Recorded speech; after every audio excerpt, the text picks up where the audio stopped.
Thank you for joining us again. We appreciate it. And we have the honor of having Congressman Tom McClintock joining us here in office, in district. This is an honor. I'm hoping that this will be the wave of the future. We'll get back to normal and stop these stupid Zoom calls and actually talk to each other like human beings and like neighbors. Yes. For this one, we wanted to tackle some of the critical issues. I know from lots of times at the local level, it seems like the world maybe gone a little more insane on racial issues and things like that. I guess I know you're living it in Washington right now, a hyper, the effects of some. Now, I guess we could phrase this on what's the difference in Washington between equality and equity? I think you see those are the conversations now. How is the Hill treating those issues now? And now it seems like the push now is for equity. Again, what happens in Washington is simply a reflection of what's happening in the country. Right. And that's where you have the introduction of this critical race theory, which is, I understand it, is based on the premise that America was founded in slavery, is systemically and inherently racist, and therefore evil. And we must judge people based upon what the color of their skin is as to whether they're oppressors or the oppressed. Right.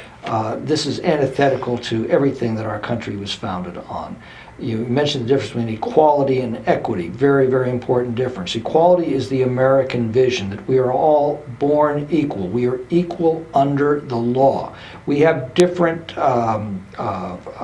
skills, different talents, but as individuals, we are all equal before the law. Right. We treat each other as individuals. There is only one race in this country. It's the American race. We can all trace our ancestry through different countries, but the fact of the matter is that we all look ahead as Americans. That was the unifying theme that produced this amazing multiracial society. Equity is the very opposite of that. Equity is equality of outcome, meaning you take from the haves and give it to the have-nots. It's Marxism.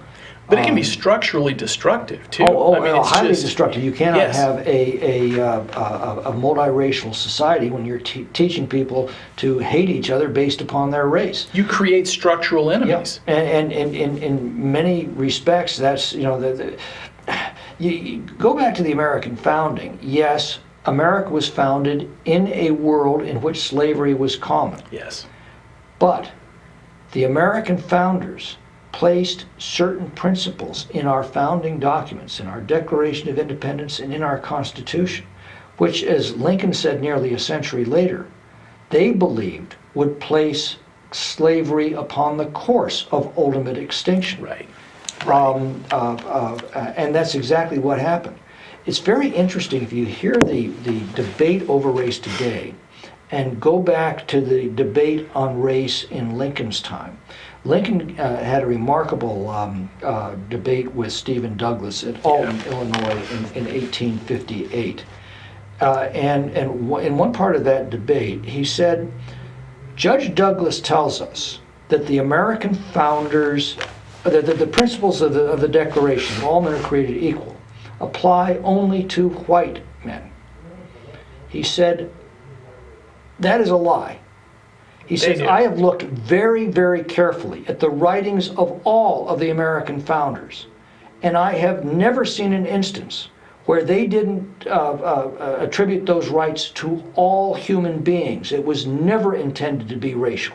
Yes. And he said, I would be very much astonished if you could show me a single example of one of the American founders who instilled those principles in our documents, saying they only applied to white people. He said, the first time I heard that argument was from Roger Taney in the Dred Scott decision. And the second time I heard that argument was from our friend Stephen Douglas. And yet that's the position the American left has taken. There was a vice president once who said that our country was founded on self-evident lies. Do you know who that vice president was? John C. Calhoun. That those founding principles that all men are created equal was a self-evident lie. That's the way the left is looking at those same principles today. That they don't apply to all people. They're only intended to apply to white people. That's simply a lie. Yeah. And it's upon that lie that they have based this entire notion of critical race theory.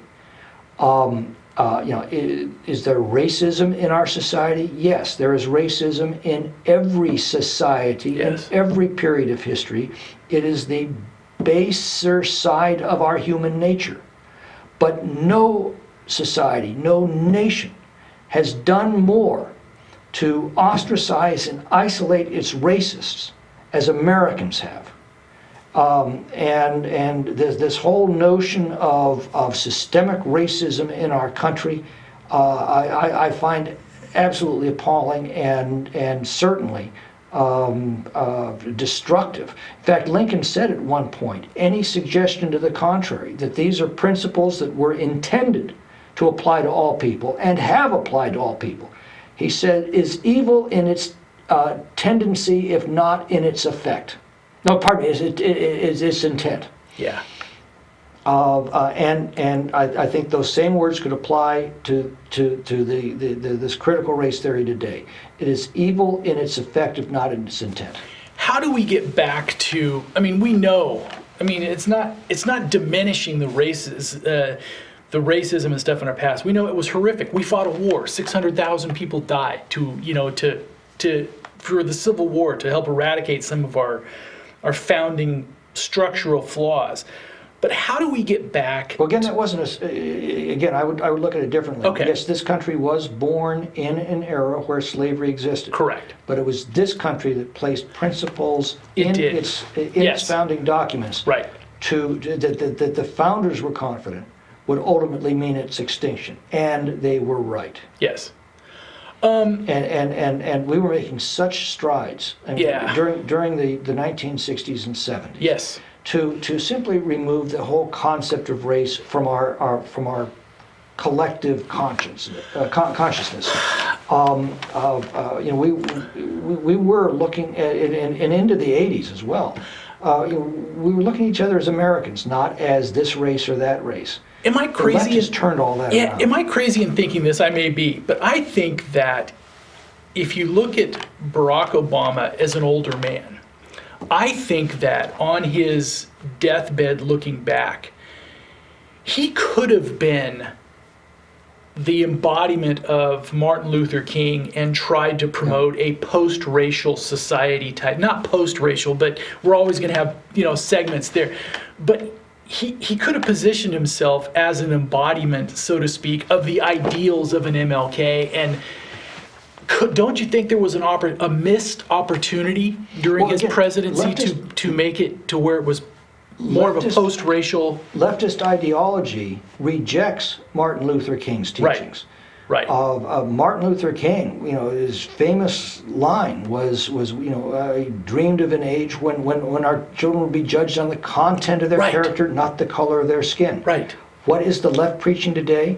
Judge people on the color of their skin, not the content of their character. Right. There was one a father of African descent who was interviewed recently, and he says, I do not want my children being taught to hate their white classmates. Right. And I thought that summed it up just beautifully. Don't you think there was many people with the election of Barack Obama on his first term especially, that even if they didn't vote for him, were incredibly proud of that the country actually made that step? And it's kind of like you could check it off the boxes. Okay, we elected, we are a less racist country because we were able to do that. I think people voted for Barack Obama because they believed that he was he would how do I put it? He would correct the problems that we saw under the Bush administration. Right. And I don't mean racial problems, I mean policy problems. Sure, policy problems, right. And he, unfortunately, he took the worst of those policies and doubled down on them. Right. But they elected him because they believed that he would produce a better future for our country.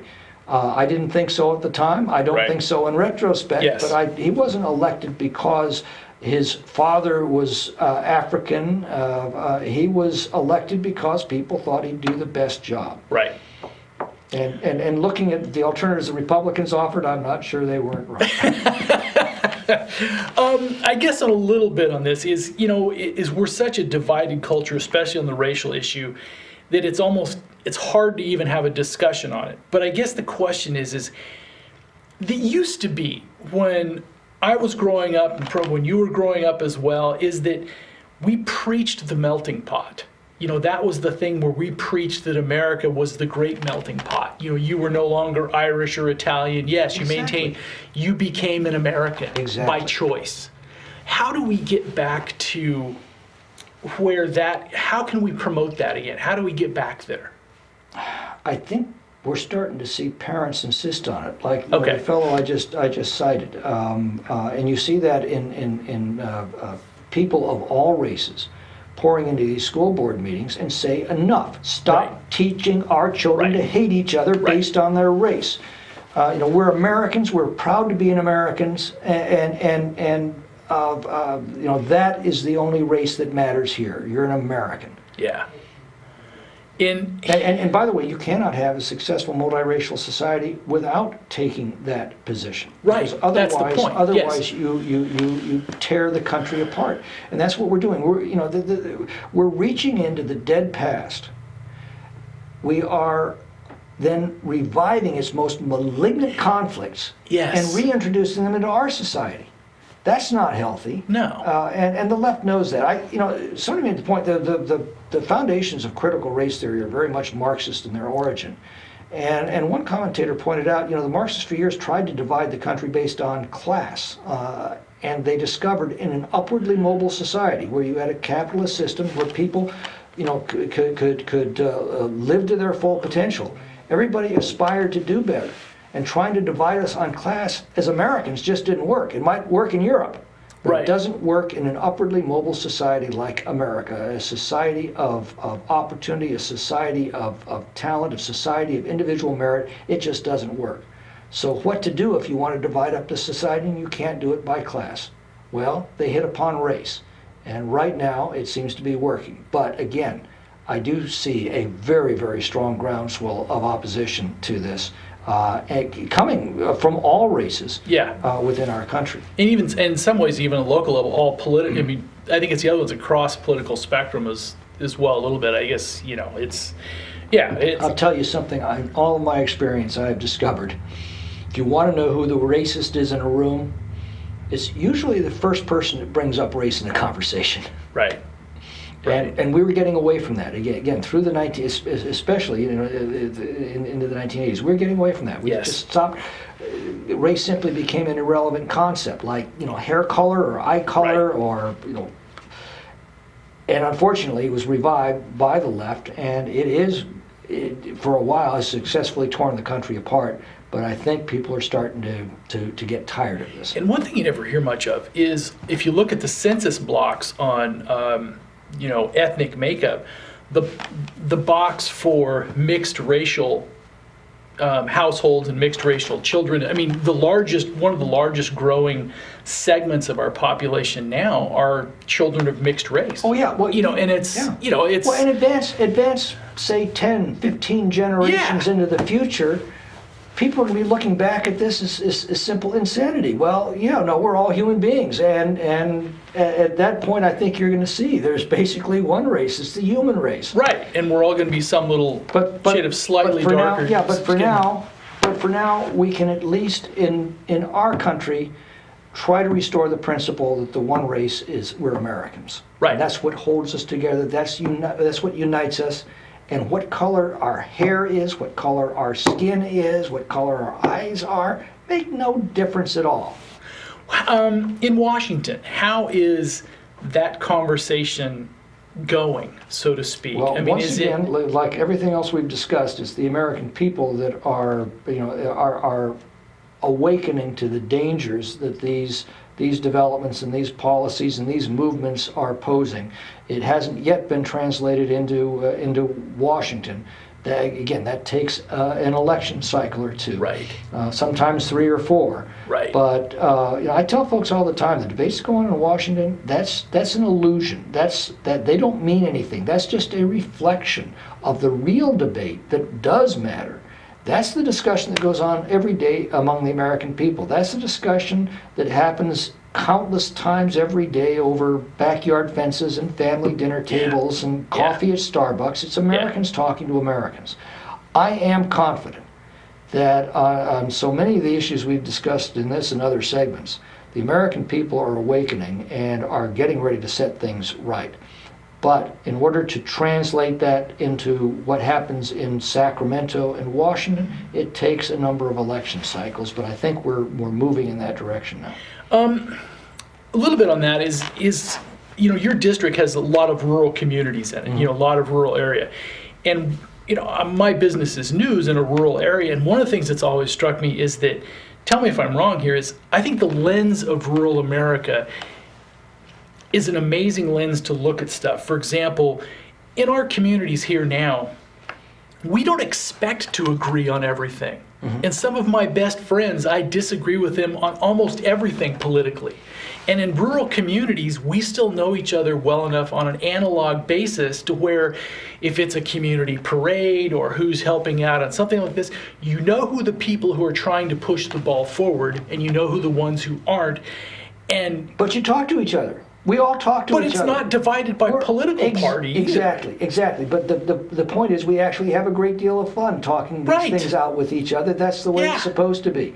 I couldn't agree with you more. You can even joke about it. You can even do, That's the way it used to be. But again, I would get to this point, that's because we all share certain fundamental beliefs in the goodness of America, in the soundness of our founding principles. Sure. There is a political movement in this country that doesn't share any of those foundations. And that's where I found the communications break down, because you're dealing with freedom and socialism. They are incompatible. The two of them can't coexist. One is going to devour the other. And that's where you see the real polarization now. But it's not among the folks that share the common, even though we might have very different ideas on what direction, how big a program should be, whether the program's a good idea. Sure. All of those details we'll disagree on, but the fundamentals we've all agreed on. Yeah. Because we were very careful to teach them to our children. We stopped being careful about teaching that a generation or so ago, and we're reaping the results now. Don't you think we still agree we're just being told we don't? I think that's in a great way. Well, I think that's true for the vast majority of the country. Yes. Okay. But we do need to recognize there is a poisonous political movement afoot that doesn't share any of the beliefs of Americans. Yeah. They do not believe in freedom of speech. They are in favor of shutting down speech that they disagree with. They believe that people should be judged on their race, on the color of their skin, not the content of their character. They believe that our country is fundamentally evil and racist and must be brought down. Right. You can't compromise with that. Right. And that's where Americans of goodwill need to stand up and stand firm. And the process that you've talked about, I think, is what is getting us there. It's Americans saying, we can't continue down this road, and we've got to reject these poisonous principles that have been proven time and again throughout history to destroy civilizations, to destroy freedom, to destroy prosperity. We cannot allow that to happen on our generation's watch. Yeah.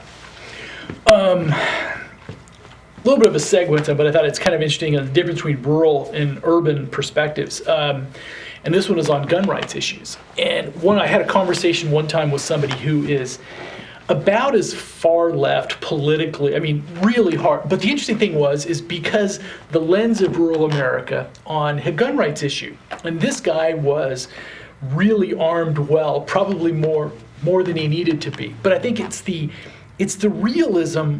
In rural America, lots of times you're forced to deal with real life. Like, for example, response times. Most rural Americans, you really like your local sheriffs and your police departments, given. But lots of times in some of these rural areas, it'll be 45 minutes. If you call 911, it's a half hour, 45 minutes before somebody shows up. And with the reality of that, the fact that whatever is going to have happened will have happened before somebody shows up, means that people, whether they want to or not, have to make decisions on their own protection. They have to make those decisions. Well, you know the old saying. Period. The old saying: the police will be there in minutes when seconds count. Right. It's this, but I think there's a reality then, because that's back to the agree to disagree on certain things here. It's like, yeah, maybe we could have an argument on a machine gun or something like that, but the most people in rural areas being able to defend themselves is not even an open question. I mean, it's a given. Yeah. It's a question of, it's like, well, of course, yeah. That gets back to the unique foundations of the American Republic. There are a lot of republics around the world today, but to my knowledge, only one is based on this fundamental principle that there are a certain class of rights that we don't get from government.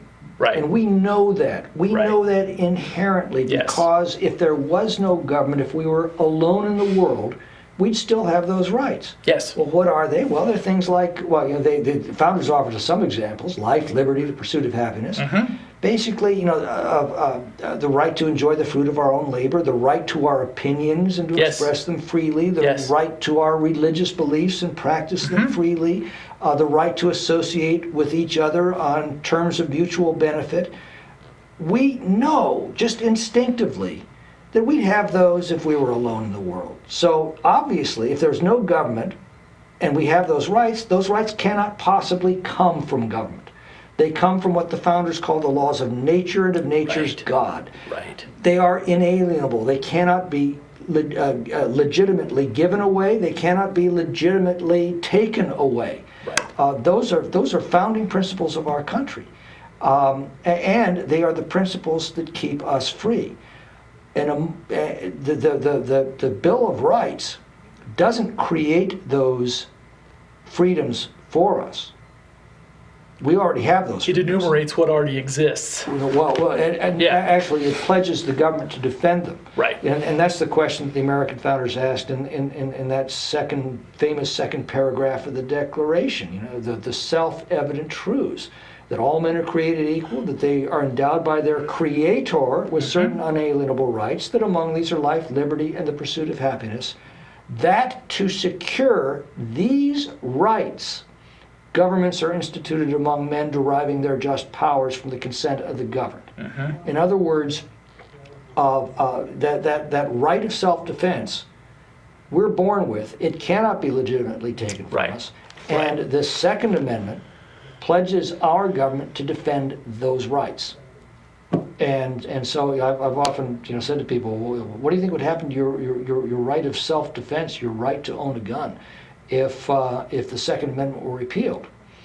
Oh, it'd be terrible. I said, nothing would happen to that right because the government didn't give it to you. It existed already. Exactly.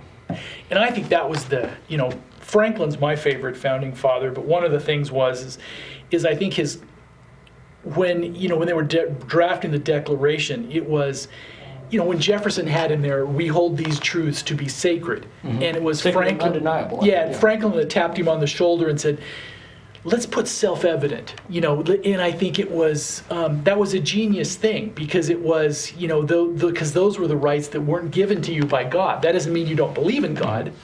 But these are self-evident. Exactly. And I think that we're missing that. And I think a lot of the conversation we see politically, nationally now, am I wrong in saying that it's trying to tell people that those rights aren't self-evident? Right. And you're fighting against human nature in some ways. Yeah, but human nature will win.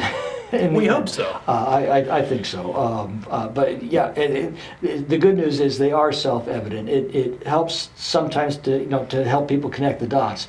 But once they do, they understand. That is simply the natural order of things.